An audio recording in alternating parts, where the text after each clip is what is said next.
दोस्तों मूवी में हम जैक को देखते हैं जो कि अब पूरी तरह से नावी बन गया है और अब वह सभी नावियों का लीडर है। जब इन सभी ने इंसानों को हराकर अपने ग्रह से भगा दिया था तब यहाँ पर कुछ अच्छे लोग भी रह गए। यहाँ पर जैक को डॉक्टर ग्रीस के अवतार से एक बच्ची मिलती है जिसका नाम यह किटी रखता है। अब इसके 4 बच्चे हैं जिसमें इसके बड़े बेटे का नाम निटीम और छोटे बेटे का नाम रॉक्स है। यहाँ पर जैक अपने परिवार के साथ खुशी खुशी रह रहा है। यहाँ पर एक इंसानी बच्चा भी है जो कि इन्हीं के साथ रहता है जिसका नाम स्पाइडर है जो कर्नल का ही बेटा होता है। अब हम देखते हैं कि एक बार फिर इंसान दोबारा से पेंडोरा पर आते हैं। इस बार यह पूरी तैयारी के साथ आते हैं और आते ही यहाँ पर तबाही मचाना शुरू कर देते हैं। जिसके बाद जैक सभी नावियों को लेकर पहाड़ियों में एक सुरक्षित जगह पर चला जाता है। अब अगले सीन में हम एक इंसानी नावी को देखते हैं जो कि कर्नल का ही क्लोन था। उसमें कर्नल की सभी यादों को एक इलेक्ट्रॉनिक चिप द्वारा डाला गया है। अब यह ऐसी ही इंसानी नावियों के साथ एक बेस पर आता है जहाँ पर वह ऑफिसर कर्नल को बताती है कि जैक उसके लिए एक बड़ी परेशानी बन गया है क्योंकि वह उनकी ट्रेनों को तबाह करके उसके हथियार ले जाता है और उनके ऑफिसर्स को मार देता है। जिसके बाद कर्नल जंगल में उस जगह पर जाता है जहाँ पर वह जैक और निटिरी के साथ लड़ाई में मारा गया था। तो इसे यहाँ जैक के सभी बच्चे देख लेते हैं। जिसके बाद निटीम जैक को कर्नल के बारे में बता देता है। तभी कर्नल इन सभी को पकड़ लेता है और स्पाइडर को देखते ही समझ जाता है कि वह उसी का बेटा है। जिसके बाद जैक और निटिरी वहाँ आकर इन सभी को बचा लेते हैं लेकिन इन सभी में कर्नल स्पाइडर को अपने साथ ले जाता है। अब कर्नल स्पाइडर से जैक का पता जानने की कोशिश करता है। वहीं दूसरी तरफ जैक परेशान था कि कहीं स्पाइडर उसका पता न बता दे, इसलिए वह नावियों का लीडर किसी और को बना के अपने परिवार के साथ एक सुरक्षित आइलैंड पर आ जाते हैं जहाँ पर इन नावियों का सरदार इन्हें यहाँ रहने की परमिशन दे देता है और साथ में वह अपने बेटे और बेटी को इन्हें सभी तौर तरीके सिखाने की जिम्मेदारी देता है। अब यह सभी यहाँ के तौर तरीके सीखने लगे हैं। तभी एक दिन इन सभी में लड़ाई हो जाती है जिसके बाद जैक अपने बेटे को डांटता है। अब अगले दिन सरदार का बेटा अपने साथियों के साथ रॉक्स को गहरे पानी में शिकार पर ले जाता है। जब रॉक्स शिकार कर रहा होता है तो ये सभी रॉक्स को अकेला छोड़कर वहाँ से भाग जाते हैं। तभी अचानक एक क्रिएचर रॉक्स पर हमला कर देता है जिससे बचने के लिए रॉक्स चट्टानों के पीछे छिप जाता है। जब वह सांस लेने के लिए ऊपर आ ही रहा था कि तभी वह क्रिएचर दोबारा से इस पर हमला कर देता है लेकिन एक बड़ा सा जीव आकर इसे बचा लेता है। अब रॉक्स देखता है कि इस जीव के फिन में एक हुक फंसा हुआ है तो वह उसे निकाल देता है। तो इन दोनों में अच्छी दोस्ती हो जाती है। अब अगले दिन रॉक्स को अपने दोस्तों से पता चलता है कि उस जीव को टुकुन कहा जाता है और जिसे उसने देखा था उसका नाम पायाकन है। इधर कर्नल स्पाइडर को लेकर अपने लिए एक इकरान चुनने आया था जिससे वह पूरी तरह से नावी बन जाए। फिर वह अपने लिए एक इकरान चुन लेता है। जिसके बाद कर्नल अपने साथियों को लेकर जैक की तलाश में जाता है। अब यह एक आइलैंड पर आ गए हैं जहाँ यह नावियों से पूछताछ करते हैं। जब इन्हें कुछ पता नहीं चलता तो यह नावियों के घरों को चला देते हैं। जैक उसी आइलैंड की दूसरी तरफ रह रहा था जहाँ पर उसका सरदार जैक को बताता है कि कर्नल उसी की तलाश करने आया है। जब कर्नल को जैक का पता नहीं चलता तो वह नावियों के इलाके में ही एक टुकुन का शिकार करने की सोचता है जिससे सभी नावियों को उसकी पावर्स का पता चल सके और बहुत ही जल्द वह एक टुकुन को मार भी देते हैं। जिसके बाद कुछ साइंटिस्ट इन टुकुन्स के दिमाग से एक पदार्थ निकालते हैं जिसके इस्तेमाल करने से इंसानों की उम्र बढ़ती नहीं थी। जिसके बाद कर्नल उस टुकुन की लाश को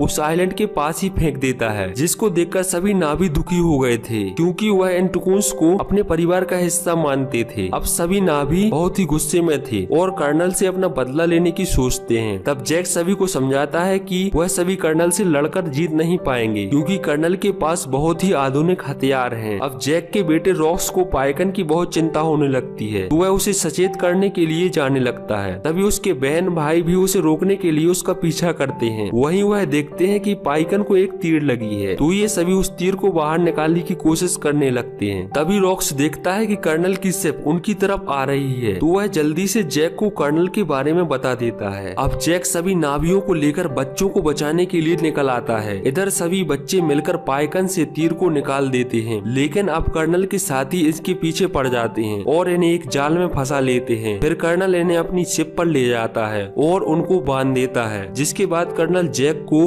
अकेला ही अपने पास आने के लिए कहता है। अब जैक जा ही रहा था तभी वहाँ पाइकन शिप पर हमला कर देता है और वहाँ पर सब कुछ तहस नहस कर देता है। अब यह देखकर जैक और सभी नावियों को हमला करने का मौका मिल जाता है। जिसके बाद ये सभी कर्नल और उसके साथियों पर टूट पड़ते हैं और सभी बच्चों को छुड़ा लेते हैं। जिसके बाद कर्नल जैक की बेटी किटी को पकड़ लेता है। अब शिप भी टूटने लगी थी लेकिन इसी बीच जैक के बेटे निटीम को गोली लग जाती है और वह मर जाता है। इधर जैक की बेटी किटी अभी भी कर्नल के कब्जे में थी। अब जैक और नेटेरी बहुत ही गुस्से में कर्नल को मारने जाते हैं और एक एक करके उसके सभी साथियों को मार देते हैं, जिसके बाद कर्नल किटी की गर्दन पर चाकू रखकर जैक को हथियार रखने के लिए कहता है, लेकिन तभी नेटेरी स्पाइडर की गर्दन पर चाकू रखकर कर्नल को चाकू फेंकने की कहती है, क्योंकि स्पाइडर कर्नल का ही बेटा था। तो वह किटी को छोड़ देता है, जिसके बाद कर्नल और जैक में फाइट होती है। अब शिप भी पलटने वाली थी, तभी जैक कर्नल की गर्दन पकड़ लेता है और उसे बेहोश करके पानी में फेंक देता है। अब नेटेरी और जैक शिप में ही फंस जाते हैं और इन्हें बाहर जाने का रास्ता नहीं मिल रहा होता। तभी नेटेरी के पास किटी आती है,